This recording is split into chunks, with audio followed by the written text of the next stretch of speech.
மலையாள திரையுலகில் நடிகைகள் பாலியல் துன்புறுத்தலுக்கு உள்ளான சம்பவங்கள் தொடர்பான ஹேமா கமிட்டியின் அறிக்கை வெளியானது பெரும் பரபரப்பை ஏற்படுத்தியுள்ளது. இந்த விவகாரம் மலையாளம் மட்டுமின்றி கோலிவுட் மற்றும் டோலிவுட் திரையுலகிலும் அதிர்வலைகளை ஏற்படுத்தியிருக்கிறது.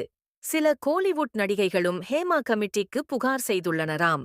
மலையாள முன்னணி நடிகர்கள் நிவின் பாலி, ஜெயசூர்யா, சித்திக் உள்ளிட்ட பலருக்கும் வழக்குகள் பதிவு செய்யப்பட்டுள்ளன.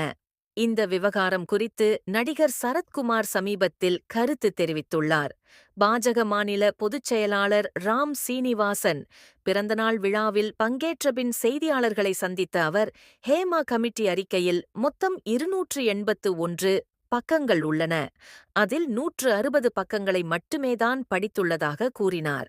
இந்த அறிக்கை பற்றி விரிவாக பேச வேண்டும் என்றும், பெண்களின் பாதுகாப்பு குறித்து ஹேமா கமிட்டி விபரமாக குறிப்பிட்டுள்ளதாகவும் அவர் தெரிவித்தார்.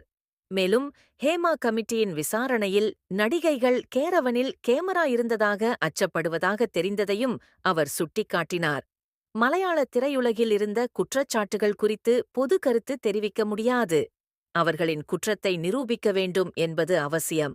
பாலியல் தொல்லை சினிமா மட்டுமின்றி எல்லா துறைகளிலும் உள்ளது. பெண்களை மதிக்க கற்றுக்கொள்ள வேண்டும்.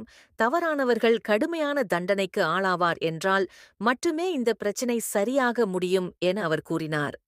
இதற்கிடையில் பிக்பாஸ் நிகழ்ச்சியில் நடிகை விசித்ரா கூறிய பாலியல் குற்றச்சாட்டுகள் பற்றிய கேள்வி எழுப்பப்பட்டபோது, நான் பிக்பாஸ் நிகழ்ச்சி பார்ப்பதில்லை, எனக்கு எந்த நடிகையும் புகார் கொடுத்தது இல்லை என சரத்குமார் பதிலளித்தார். மேலும், எனக்கு புகார் கொடுத்தால் உடனடியாக நடவடிக்கை எடுப்பேன், சாதாரண தலைவன் அல்ல எனவும் கூறினார். அல்லது எதிர்கொள்ளும் தைரியம் பெற வேண்டும் எனவும் சரத்குமார் விளக்கமளித்தார்.